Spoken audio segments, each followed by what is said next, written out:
한반도 신경제 구상과 교통 인프라 개발 방향이라는 주제로 강연해 주시겠습니다. 여러분 큰 박수로 맞아주시기 바랍니다. 네, 안병민 선임연구위원님은 청와대 국가안보실 자문위원, 국방경제협력위원회 민관위원, 통일부 교류협력분과 정책자문위원장으로 활동하고 계십니다. 네.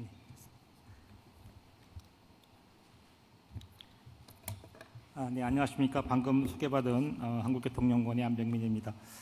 앞서서 한반도 신경제지도를 처음부터 설계한 임광택 박사님께서 구체적인 말씀을 많이 하셨기 때문에 저는 주로 저희 전문 영역에 국한돼서 말씀을 드리도록 하겠습니다. 네,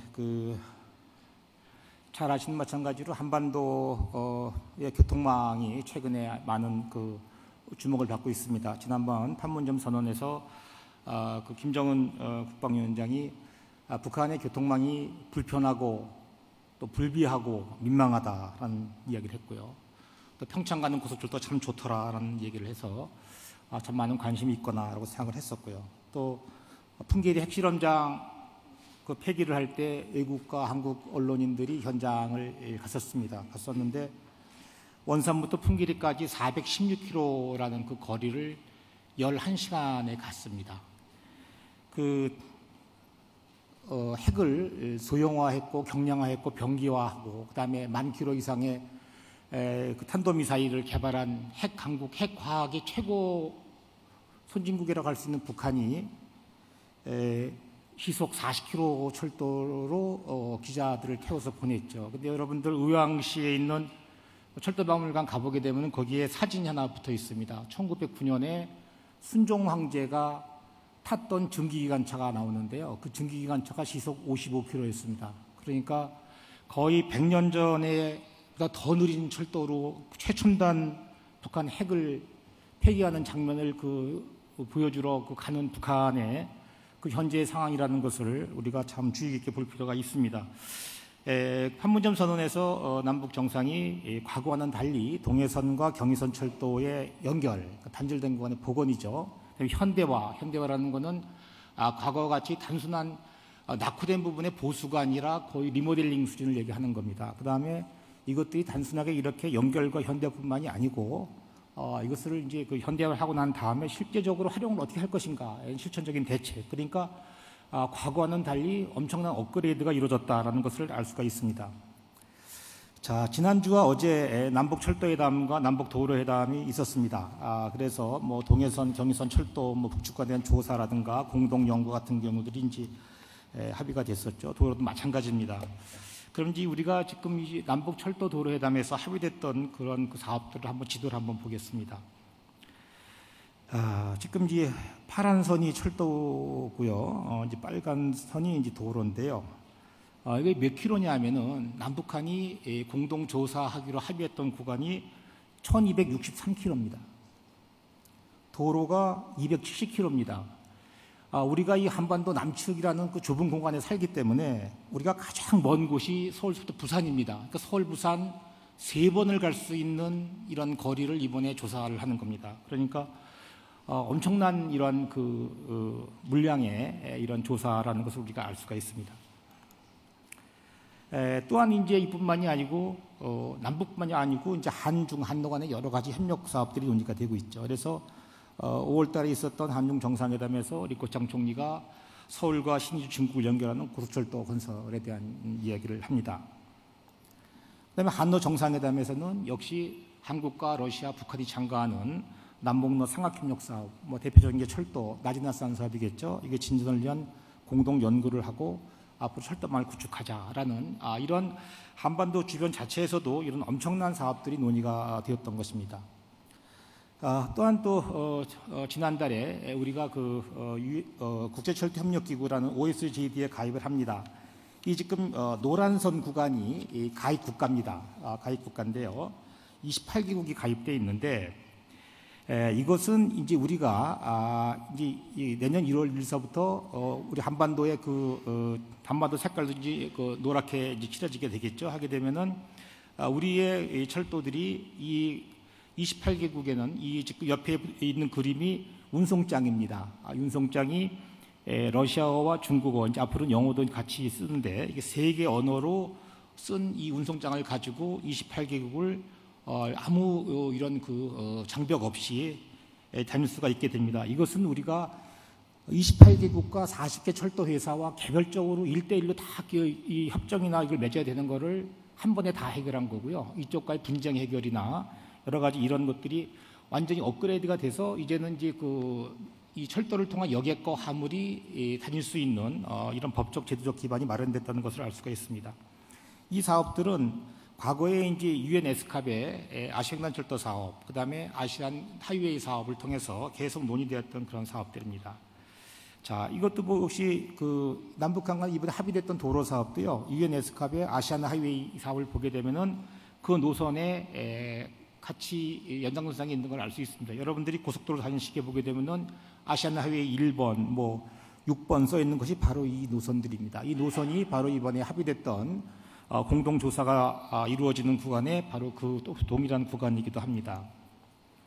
어떤 철도의 경우에서는 이 동북아시아제는 이렇게 약 한 8개 정도의 국제 운송 노선이 있고요. 우리가 아는 2번이 TSR, 3번이 만주횡단철도, 7번이 몽골횡단철도, 8번이 중국횡단철도입니다. 이런 철도망이 움직이고 있었는데요. 이제 한반도 철도망 연결을 통해서 9번과 10번이 정상화가 되는 것입니다. 자, 그러면 이제 한반도 철도망이 이제 많은 위상이 변했는데 과연 그동안에 무슨 일이 이루어졌나를 잠깐 보겠습니다. 2001년도에 이제 김정일이 모스크바를 방문을 합니다. 그때 김정일이 방문을 해서 모스크바 선언을 한 다음에 이 북한 철도를 러시아와 연결을 시켜서 대륙 철도망의 한 노선으로서 활용하겠다라는 그런 양자 간의 합의가 이루어집니다. 그래서 2001년도에는 이 핫산 두만강부터 시작해서 경원선의 평강까지 781km 조사가 이루어지고요. 2002년도에는 원산 금강산, 2003년도에는 낮은 핫산, 이렇게 세 번의 조사가 북한과 러시아가 공동 조사를 하게 됩니다. 바로 이게 대상 구간인데요. 빨간 선 구간이 바로 경원선의 평강서부터 원산, 흥남, 청진, 나진을 연결하는 구간이고, 파란 선 구간이 원산부터 금강산 구간, 그다음에 나지나산 구간 세 분에 대한 조사가 이루어집니다. 이번에 남북한 철도 조사도 바로 러시아가 조사했던 세 노선 가운데 두 노선에 대한 조사와 또 하나 구간의 일부 구간을 같이 하게 됨으로써 이 조사를 더욱더 결과치를 구체화할 수 있다고 봅니다. 당시 러시아는 이 조사를 하면서요, 러시아 같은 광괴, 북한의 같은 표준계, 같이 쓰는 복합궤도로 해서 약 25억 달러에서부터 34억 달러 정도의 건설비 추계를 하고 있습니다. 그런데 근본 남북한 철도망 현장 조사를 통해서 이보다 더 구체적인 이런 건설 비용이 나오지 않을까 생각을 합니다. 최근에 또 다른 변화로는 철도망을 건설해 놓고서 화물이 안 움직이면 아무 필요가 없게 되는 거죠. 그 다음에 과연 또 화물을 얼마만큼 안정적으로 확보하느냐가 가장 큰 관건인데, 2014년도에 북한과 러시아는 매우 재미난 이런 패키지형 사업을 추진을 합니다.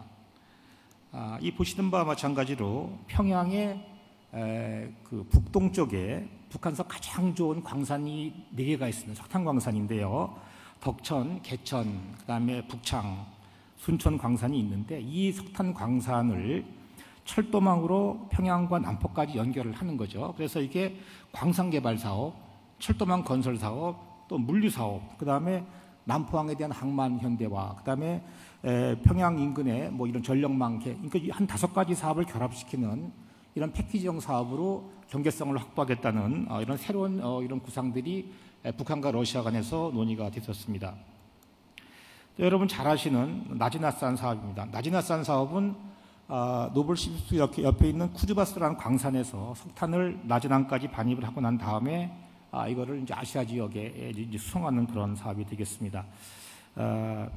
이 사업은 나중에 말씀드리겠습니다만은 북한이 매우 귀중한 교훈을 얻습니다. 왜냐하면은 이 북한이 이 사업을 하면서 자신의 토지를 제공을 하고요. 러시아 공사를 하고 난 다음에 그 투자되는 지분을 7대3으로 이제 그걸 서로 지분을 갖게 되는 겁니다. 그래서 북한은 이 사업 구조 모델을 앞으로 북한의 여러 가지 투자 사업에 이것을 똑같이 적용을 하려는 것 같습니다.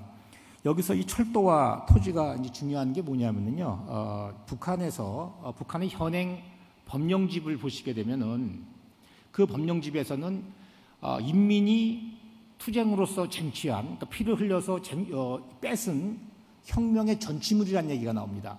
그게 딱 두 개입니다. 토지와 철도입니다. 그러니까 토지와 철도라는 이런 엄청난 그 북한에서 가치를 갖고 있는, 위상을 갖고 있는 대상까지도 전부 다 협력 대상에 포함되고 있다는 것이 매우 이채롭다고 볼 수가 있는 거죠. 그래서 이제 이 사업을 통해서 약 한 20만 톤 정도 석탄이 항구로 수송이 됐고요. 우리가 먹는 생수도 이렇게 짧은 루트를 통해서 한번 수송된 적이 있습니다. 이 밖에 중국과 북한 간에는 최초로 중국이 기술자를 투입을 해서 중국의 그 취해너, 권하라는 지역과 나진 간에 도로 개발소 사업을 직접 시행을 해가지고요. 이 도로는 완공이 됐습니다. 그래서 현재 중국의 길림성에 있는 주민들이 차를 타고 나진까지 관광을 오고 있는 상태고요. 그다음에 이게 이제 오늘 좀 말씀드릴 중요한 내용 중 하나인데, 북한이 2015년도 말에, 그러니까 가장 북한이 핵 문제로 시끄러울 때죠. 원산 금강산 철도 현대화를 위한 투자 제안서를 이제 발표를 합니다. 근데 여기서 우리가 주의 깊게 볼 게 뭐냐면은 과거랑 달리 북한이 이 투자 제안서에서는 여태까지 쓰지 않았던 이 BC 분석을 합니다. 그래서 여태까지 북한에서 수많은 제안서 가운데 내부 수익률이라는, 그러니까 우리가 이제 이 경제적인 이런 투자 방식인데 여기 수년제 가치 이런 걸 제시를 하면서 이게 적어도 글로벌 스탠다드에 맞추는, 그러니까 적어도 민간이 외국의 다른 민간 회사가 투자를 할 경우에 필요한 최소한의 기준을 맞추기 시작을 하는 겁니다. 그 다음에 이 여객 수요도 금강산이 우리가 하루에 보통 많이 들어갔을 때 한 3,4천 명 들어갔었는데 기차 이 철도가 완공된 다음에 3년까지는 하루에 3,000명, 그 다음에 4년 차부터는 7,000명, 매우 보수적인 숫자로 계산을 한다는 거죠. 그래서 이것은 북한이 철도성이 직접 하는 게 아니라 철도성 산하에 동해철도 연운회사라는 회사를 만들어가지고 그 SPC를 만드는 거죠. 이런 형태의 사업이 매우 좀 색다르다라고 우리가 볼 수가 있습니다. 이거는 현재 북한이 제안했던 투자 제안서의 모습입니다. 또한 이것뿐만이 아니고 원산 지역에 관광을 이제 활성화하려니까 이제 버스가 모자라겠죠. 차량들. 이런 차량들의 사업소를 만들면서 과거랑 달리 뭐 이렇게 전체적으로 뭐 개념도까지 전부 집어넣는 이런 새로운 변모가 나타나고 있다는 것이 매우 특이합니다. 그다음에 이제 북한이 올해 1월부터 북한 주요 도로에 대한 유료화 조치를 실시를 했습니다. 북한은 도로 유료화가 없습니다. 근데 올해 1월에 처음으로 평양 원산간 고속도로를 유료화를 했습니다. 이거는 현금 내는 게 아니고 북한의 미래은행이 발행한 IC 카드를 사서 거기다가 이제 왕복 8유로, 그러니까 외국인들이 많이 다니겠죠. 그래서 이런 것들은 이 그 고속도로 유료화라는 것은 투자에 대한 회수를 이제 가능하게 하는, 과거에는 북한이 유료화에 관련된 규정이 있었는데 거기서는 외국 사람만 돈을 징수하기로 돼 있다가 법 개정을 통해서 북한의 모든 사람들도 통행료를 낼 수 있는, 그러니까 그만큼 이 투자의 환경들을 많이 좀 개선했다라는 것을 우리가 알 수가 있습니다. 네, 향후의 과제입니다. 아까 임 박사님이 좋은 말씀해 주셨지만은 한반도 신경제 구상은 완성된 게 아닙니다. 진행형입니다. 그래서 이것은 계속 수정 보완되는 형태로 앞으로 발전할 것으로 보이고요.